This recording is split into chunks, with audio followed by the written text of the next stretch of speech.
నివాసంలో కూడా తనిఖీలు నిర్వహించారు. దాదాపుగా 4 గంటల సేపు కూడా ఈ తనిఖీలు అనేది కొనసాగుతూనే వచ్చాయి. ఈ కేసులో ప్రధానంగా ఎవరైతే ఆరోపణలు ఎదుర్కొంటా ఉన్నారో ఆ ఆరోపణలకు సంబంధించి తన కుమారుడు ఎవరైతే రాజీవ్ ఉన్నారో రాజీవ్ ప్రధానంగా ఆరోపణలు ఎదుర్కొంటూ ఉన్నారు. దాంతోపాటు వాళ్ళ బాబాయ్ ఎవరైతే ఉన్నారో వెంకటేశ్వరరావు ప్రధానంగా వీరిద్దరూ కూడా ఈ జోగి రమేష్ కుటుంబం నుంచి కూడా ఆరోపణలు ఎదుర్కొన్న పరిస్థితి కూడా కనిపిస్తూ ఉంది. విజయవాడ రూరల్ ప్రాంతంలో ఉన్న అంబాపురం గ్రామం ఏదైతే ఉందో అంబాపురం గ్రామానికి సంబంధించి ఆ గ్రామంలో అగ్రిగోల్డ్కు సంబంధించిన ఆస్తులు ఏవైతే ఉన్నాయో ఆ ఆస్తులు ఏదైతే రిజిస్ట్రేషన్ నెంబర్ అయితే ఉందో సర్వే నెంబర్ కానీ ఆ నెంబర్ మార్చి దాన్ని రిజిస్ట్రేషన్ చేయించుకున్నారని ప్రధానంగా ఆరోపణలు వినిపిస్తూ ఉన్నాయి. ఆ ఆరోపణలోనే ఈరోజు ఏసీబీ అధికారులు ఉదయం 5 గంటల నుంచి కూడా ఈ తనిఖీలు అనేవి కొనసాగించడం జరిగింది. ఈ తనిఖీల్లో కూడా దాదాపుగా 4 గంటల సేపు ఈ విచారణ అనేది ఏసీబీ అధికారులు ఈ నివాసంలో తనిఖీలు అయితే కొనసాగించారు.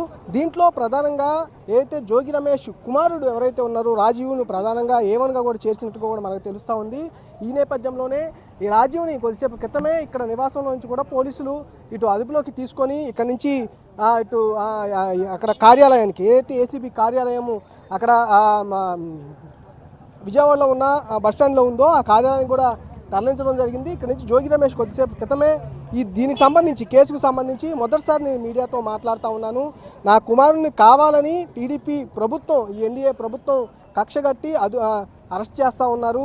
తను అసలు ఈ కేసుకు సంబంధించింది ఎక్కడా లేదు, అంతా కూడా నిబంధనలకు అనుకూలంగానే నిబంధనలతో ప్రకారమే అక్కడున్న భూమిని కొనుగోలు చేయడం కానీ అమ్మకాలు చేయడం కానీ సర్వేలు చేయడం కానీ అన్నీ కూడా చేసినట్టు ప్రధానంగా ఆయనైతే వెల్లడించడం జరిగింది. తాము నిజంగానే తప్పు చేసుంటే అవసరమైతే మేమే ఆత్మహత్య చేసుకుంటాము నిరూపించండి అంటూ కూడా సవాల్ విసిరి మరీ జోగి రమేష్ ఇక్కడి నుంచి వెళ్ళడం అయితే చూసాం కూడా.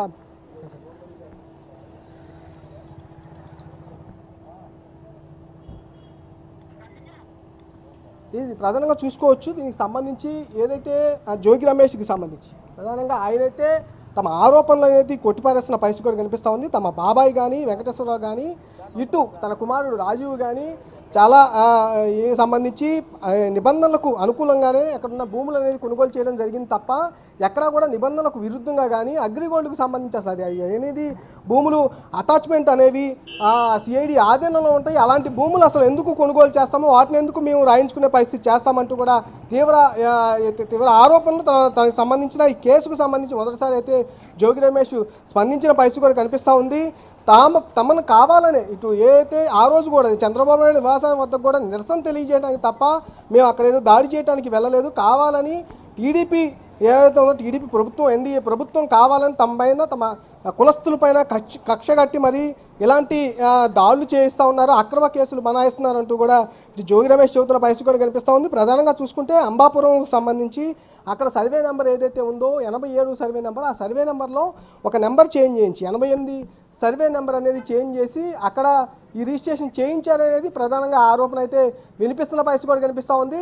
అంతేకాకుండా అక్కడ ఉన్న అధికారులు ఎవరైతే కోఆపరేట్ చేశారో అధికారులకు సంబంధించి అరున్న రెవెన్యూ అధికారులు డిప్యూటీ తహసీల్దార్ కావచ్చు, మండల సర్వేయర్ ఎవరైతే ఉన్నారో వాళ్ళు కావచ్చు, అంబాపురానికి సంబంధించి రెవెన్యూ ఏదైతే సర్వేయర్ ఉన్నారో వాళ్ళ ముగ్గురు మీద శాఖాపరమైన చర్యలు కూడా తీసుకున్న కూడా మనకి తెలిసిన నివేదికకు సంబంధించి ఇటు డీజీపీకో నివేదిక ఇవ్వటం కానీ రెవెన్యూ శాఖకు సంబంధించి నివేదిక ఇవ్వటం కానీ ఈ మొత్తం కూడా సంబంధించి అగ్రిగోల్డ్ ఆస్తు ఏదైతే ఉన్నాయో అగ్రిగోల్డ్కు సంబంధించిన అటాచ్మెంట్లో ఉన్న ఆస్తులనే వీళ్ళు ప్రధానంగా రాయించుకునే పరిస్థితి చేశారు. అక్కడ కొనుగోలు అమ్మకాలు కూడా జరిపారంటూ కూడా ప్రధానంగా ఆరోపణలు వినిపిస్తున్న పరిస్థితిలో ఈరోజు ఉదయం 5 గంటల నుంచి ఏసీబీకి సంబంధించిన అధికారులు మొత్తం కూడా 15 మంది టీం ఒక 5 గంటల నుంచి దాదాపు 9:30 వరకు కూడా ఈ సర్చింగ్ అనేది తనిఖీలు అనేది చేయడం జరిగింది. ప్రధానంగా ఎవరైతే ఆరోపణలు ఎదుర్కొంటా ఉన్నారో రాజీవ్ కుమార్ ఎవరైతే జోగి రమేష్కి సంబంధించిన కుమారుడు రాజీవ్ ఆరోపణలు ఎదుర్కొంటా ఉన్నారో అతన్ని అదుపులోకి తీసుకొని విచారణను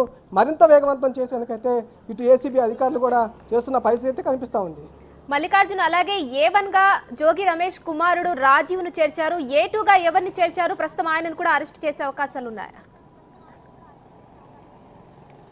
ప్రస్తుతానికైతే అంటే మనకున్న ఇన్ఫర్మేషన్ ప్రకారం A1గా కూడా రాజీవ్ని చేర్చినట్టు కూడా తెలుస్తూ ఉంది. A2గా ఎవరైతే జోగి రమేష్ బాబాయ్ వెంకటేశ్వరరావు ఉన్నారో ఆయన్ని చేర్చినట్టు కూడా తెలుస్తూ ఉంది. ఆయన పాత్ర కూడా ప్రధానంగా వినిపిస్తున్న పరిస్థితి ఉంది. ముగ్గురు అధికారులు ఎవరైతే ఉన్నారో ఇటు రెవెన్యూ అధికారులు అంటే సర్వే చేసిన తర్వాతే రిజిస్ట్రేషన్ అనేది చేస్తారు కాబట్టి ఆ సర్వే అంతా చేసిన తర్వాత గ్రామానికి సంబంధించిన రెవెన్యూ సర్వేయర్ కానీ అలాగే మండలానికి సంబంధించిన సర్వేయర్ ఎవరైతే ఉంటారో మండల సర్వేయర్ వీళ్ళిద్దరితో పాటు అక్కడున్న లోకల్ డిప్యూటీ తహసీల్దార్ అంటే తహసీల్దార్కి సంబంధం లేకుండా డిప్యూటీ తహసీల్దార్ ఈ వ్యవహారంలో కీలకంగా వ్యవహరించారనే ఆరోపణలు కూడా ప్రధానంగా వినిపిస్తూ ఉన్నాయి. A1గా ఉన్న రాజీవ్ని ఇప్పుడు ప్రస్తుతం అదుపులో తీసుకున్న పరిస్థితి కూడా కనిపిస్తూ ఉంది.